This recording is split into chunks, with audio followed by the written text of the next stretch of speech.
Du coup, moi, je m'appelle Claire Pascal, je suis au CESBio du coup, avec Sylvain Ferrand, donc, que j'ai oublié de nommer sur ces diapositives, du coup, je vais vous parler un petit peu de l'usage qu'on fait des modèles numériques de terrain Pléiade pour le suivi volumétrique des réservoirs agricoles du Rainwater Harvesting System en Inde du Sud. Du coup, diapo suivante. Oui.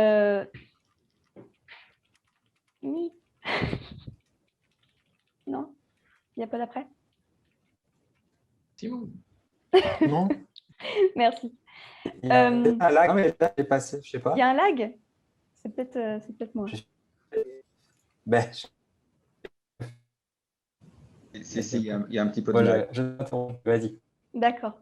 OK. Comme beaucoup de régions arides et semi-arides, l'Inde va faire face à un besoin croissant en eau.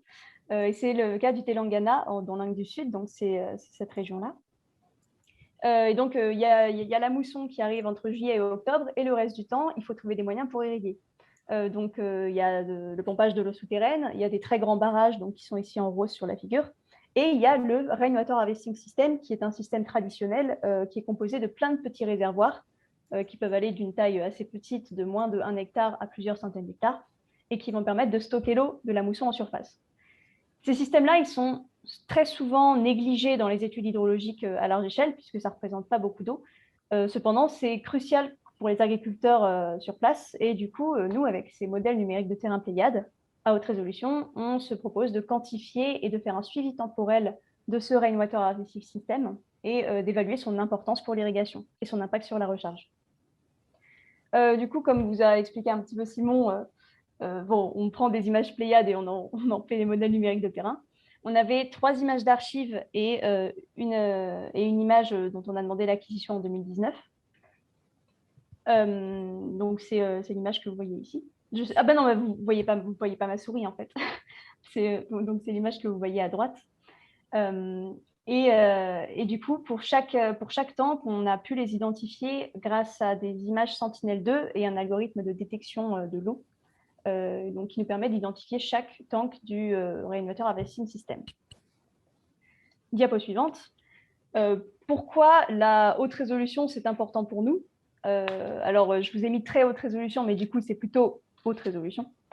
En fait, si on a un réservoir qui est constitué de plein de petits réservoirs, et là, par exemple, si on s'intéresse à un réservoir de 3 hectares, on voit que le profil de Pléiade, donc c'est la grosse courbe noire, va réussir à bien capter la digue et le fond du tank, alors que quand on passe à une résolution de 30 mètres, donc c'est les 3 autres courbes pleines, donc le DEM indien, carte DEM, le DEM japonais ALOS et le DEM de Copernicus, vont beaucoup moins réussir à reproduire le fond de ce tank-là. Et quand on passe à une résolution de 90 mètres comme TandemX, en tout cas le produit accessible gratuitement, on ne va plus rien voir du tout. Du coup, diapo suivante, comment on utilise les modèles numériques de terrain Pléiade? Donc déjà, on peut avoir une bathymétrie de haute résolution. Et ensuite, on a des séries temporelles de surface en eau Sentinel-2 qui nous donnent à chaque instant T des surfaces en eau pour chaque tank. Donc, ce qu'on fait, c'est avec la bathymétrie, on en déduit des relations surface-volume pour chaque tank. Avec les surfaces Sentinel-2, on récupère un volume.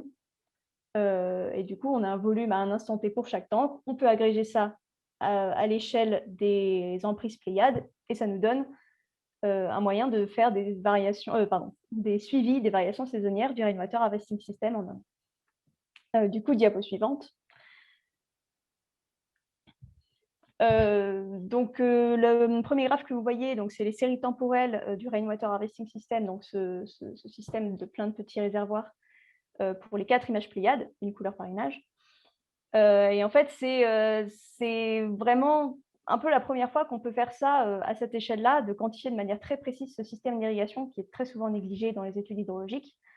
Et nous, on aimerait bien poursuivre cette étude-là à l'échelle du Telangana, donc à l'échelle de notre État. Donc pour ça, soit il nous faudrait des modèles numériques de terrain à haute résolution globaux, ce qui est un petit peu compliqué à mettre en œuvre, ou alors il nous faudrait un petit peu plus de ces modèles numériques de terrain pour essayer de généraliser des relations surface-volume. Donc là, par exemple, sur le deuxième graphe, vous avez les relations surface-volume à l'échelle des images Pléiades. Et on aimerait essayer de généraliser ça pour faire une étude plus poussée de ce Rainwater Harvesting System. Donc, pour conclure rapidement, ces modèles numériques de terrain à haute résolution, ils sont très importants pour quantifier ces petits volumes. C'est aussi très important de contrôler la date d'acquisition parce qu'on aimerait que les tanks soient vides au moment de l'acquisition des DEM. C'est aussi important d'avoir une bonne résolution temporelle parce que la bathymétrie des réservoirs va avoir tendance à évoluer assez vite, alors pas aussi vite que lors de séismes, mais d'une année sur l'autre, ça peut facilement changer. Et aussi, il nous faut des surfaces en eau qui sont fiables. Alors pour l'instant, on utilise Sentinel-2, donc ça érode un petit peu. Voilà, si on pouvait changer et avoir un capteur qui nous permet une résolution plus importante en optique, ce serait très bien aussi.